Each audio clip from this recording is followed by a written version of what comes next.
आज की बड़ी खबर सियासत से जुड़ी हुई है। जिस तरह महिला आरक्षण के मुद्दे पर प्रधानमंत्री ने देश के नाम संबोधन किया, उसके बाद बीजेपी ने जिस तरह से अपनी पूरी स्ट्रैटेजी बना ली है कि वो विपक्ष के खिलाफ जहां जहां बीजेपी की सरकार है निंदा प्रस्ताव लाएगी, संसद से लेकर सदन से लेकर सड़क तक वो इस मुद्दे पर एक नैरेटिव सेट करेगी, बताएगी आवाम को कि किस तरह से विपक्षी पार्टियों ने देश की महिलाओं को उनके हक और हुकूक से वंचित रखा है। वहीं विपक्ष ये कह रहा है कि भाई महिला आरक्षण तो 2023 में वो बिल सर्वसम्मति से पास हो चुका था, ये परिसीमन का मामला था। हालांकि परिसीमन से ही जुड़ा हुआ महिला आरक्षण का एग्जीक्यूशन भी है। तो विपक्ष अपना नैरेटिव समझा पाएगा या फिर सत्ता पक्ष वो करने में कामयाब हो गया है जहां से उसने हारी बाजी को जीत लिया है। सदन में भले ही हार हुई बीजेपी की सरकार की, लेकिन सदन के बाहर ये परसेप्शन बनाने में क्या वो कामयाब हो पा रहे हैं? इस मुद्दे पर कैसे सियासी जंग छिड़ चुकी है, और खासतौर से अगर बात करें उत्तर प्रदेश की, पश्चिम बंगाल की, वहां पर एक नई सियासी रण इस वक्त देखने को मिल रही है। आपको बता दें, उत्तर प्रदेश की सियासत की जो नई जंग है वो सत्ता की या कुर्सी की नहीं बल्कि आधी आबादी की हिस्सेदारी की है। महिला आरक्षण का मुद्दा अब संसद की बहस से निकलकर सियासी गलियारों में है। सीएम योगी कह रहे हैं कि सपा ने अपने पाप धोने का मौका गंवा दिया। अखिलेश इसको बीजेपी की साजिश बता रहे हैं। लेकिन लड़ाई सिर्फ आरक्षण की नहीं बल्कि सियासी मंशा की भी है, क्योंकि विपक्ष दल कह रहे हैं कि वो महिला आरक्षण के खिलाफ बिल्कुल नहीं थे, नहीं तो 2023 में सर्वसम्मति से पास कैसे कराते। संसद में समर्थन की बारी आई तो वो पीछे हट गए, जिसके बाद ये सवाल उठा है कि क्या महिला आरक्षण बिल को गिराकर विपक्ष ने बड़ी भूल कर दी है, और क्या 2027 में पीडीए बनाम नारी शक्ति की लड़ाई देखने वाली है। पहले रिपोर्ट देखिए कौन कौन नेता क्या बयान दे रहा है, किसके बयानों में कितना दमखम है, और क्या आने वाले बंगाल चुनाव, फिर उसके बाद उत्तर प्रदेश के चुनाव और उसके बाद 29 के चुनाव में ये नैरेटिव जो प्रधानमंत्री ने कहा कि महिलाएं माफ नहीं करती हैं आसानी से, भूलती नहीं है अगर उनके सम्मान को चोट पहुंचती है, और क्या ऐसा ही कुछ होने वाला है। रिपोर्ट देखिए, समझिए, फिर हमारे साथ खास मेहमान अलग अलग राजनीतिक दलों से जुड़ेंगे, उनसे चर्चा करेंगे। यूपी की चुनावी लड़ाई अब महिला आरक्षण पर आई। विरोधी गांधी कुटुंब के धिक्कारा धिक्कारा।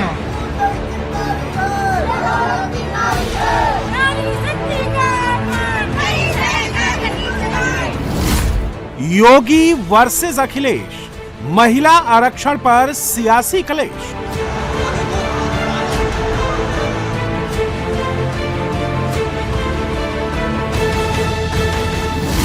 सीएम योगी का जोरदार प्रहार, बोले विपक्षी दल पाप के भागीदार।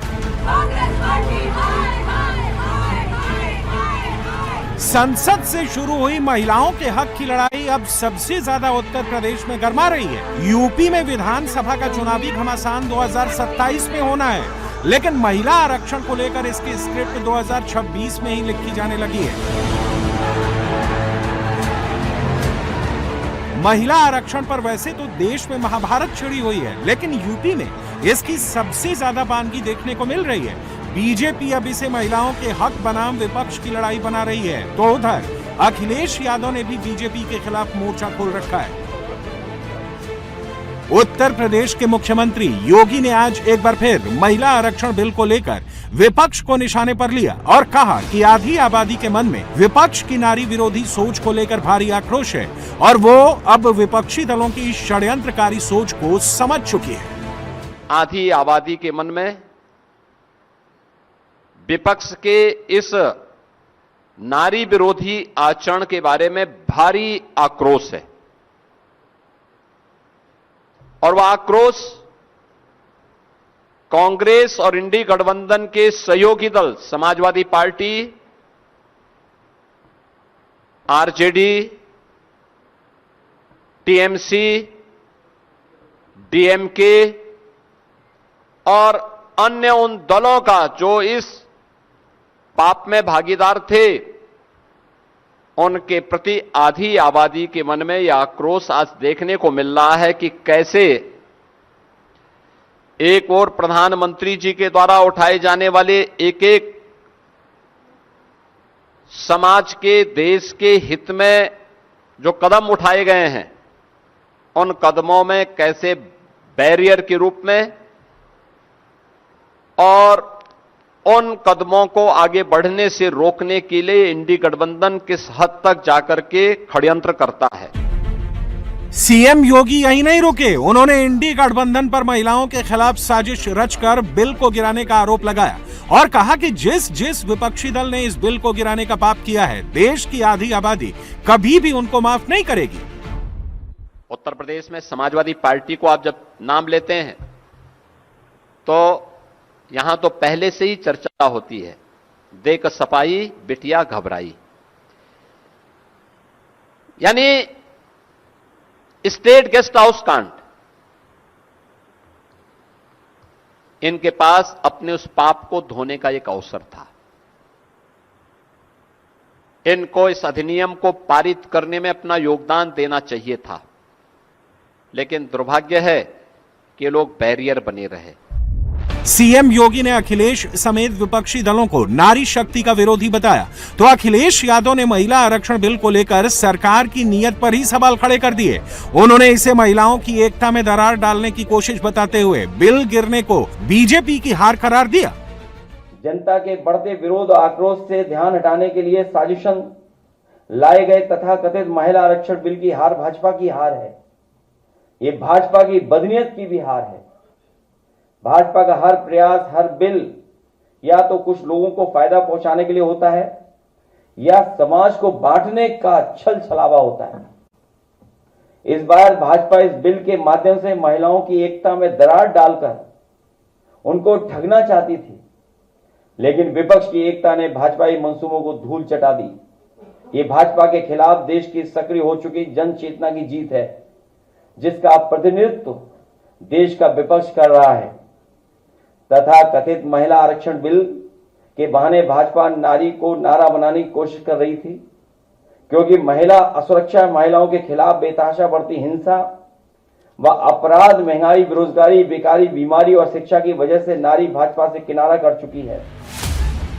यूपी की राजनीति में अब महिला वोट सबसे बड़ा गेम चेंजर बनता दिख रहा है। बीजेपी जहां इसे सम्मान और अधिकार से जोड़ रही है, तो वहीं सपा इसे साजिश और परिसीमन का मुद्दा बना रही है। अखिलेश यादव तो कह रहे हैं कि महिला आरक्षण के बिल के विरोध में नहीं है, लेकिन बीजेपी इस बिल के जरिए अपनी सियासी मंशा को पूरी करने की कोशिश कर रही थी। महिला बिल के विरोध में नहीं थे, सिर्फ उनके पास शोषणकारी तरीके के खिलाफ थे, जिसकी मंशा खराब थी। अगर किसी काम को करने की सही मंशा होती है तो शंका नहीं होती है। दरअसल ये भाजपा की हार की हड़बड़ी में उठाया गया कदम था, इसके पीछे कोई तैयारी नहीं थी। हमारे बीच इस बिल को लेकर इसलिए रोष था क्योंकि प्रक्रिया में दोष था। हमने माना कि इस बिल में खोट है क्योंकि भाजपा के नजर में केवल वोट है। लोकसभा और विधानसभा में महिलाओं को 33% आरक्षण देने का मुद्दा अब सबसे बड़ा चुनावी हथियार बन चुका है। अखिलेश समेत विपक्षी दलों के नेता भले ही ये कह रहे हो कि वो महिला आरक्षण के खिलाफ नहीं है, लेकिन संसद में जब मौका आया तो विपक्ष ने इस बिल को गिराकर ये बता दिया कि वो इस बिल के विरोध में खड़े हैं या इसके साथ हैं। यूपी की सत्ता की चाबी महिलाओं के हाथ में है। कभी साइलेंट वोटर कही जाने वाली महिलाएं आज सबसे बड़ा डिसाइडिंग फैक्टर बन चुकी हैं। पिछले 2 बार के लोकसभा चुनाव को देखें तो उसमें बीजेपी और समाजवादी पार्टी के बीच महिलाओं के वोट को लेकर कड़ी टक्कर देखने को मिली थी। 2024 के लोकसभा चुनाव में यूपी में बीजेपी गठबंधन को करीब 44% महिला वोट मिला था, जबकि सपा और कांग्रेस गठबंधन पर 43% महिलाओं ने भरोसा जताया था।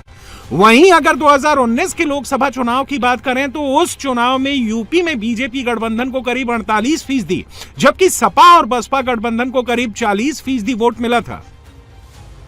यानी उत्तर प्रदेश में महिला वोटर अब सिर्फ संख्या नहीं बल्कि शक्ति बन चुकी हैं। पिछले चुनाव में महिलाओं की वोटिंग फीसदी ने नया रिकॉर्ड बनाया। कई सीटों पर महिलाओं ने पुरुषों से ज्यादा मतदान किया। गांव से लेकर शहर तक अब महिलाएं खुद तय कर रही हैं कि किसे वोट देना है। यूपी में सियासी दलों के लिए महिला वोट काफी अहमियत रखता है। अगर विधानसभा चुनाव का वोट पैटर्न देखें तो यह साफ नजर आता है कि महिलाएं जिसका भी साथ देती हैं वह सत्ता के ताज पर पहुंच जाता है। 2022 में यूपी विधानसभा चुनाव के दौरान महिलाओं के वोट ट्रेंड को देखें तो उसमें बीजेपी गठबंधन को महिलाओं का 47% वोट मिला था, जबकि समाजवादी पार्टी सिर्फ 35% महिलाओं का भरोसा जीत पाई थी। वहीं बसपा को 10 और कांग्रेस को 4% वोट मिले थे।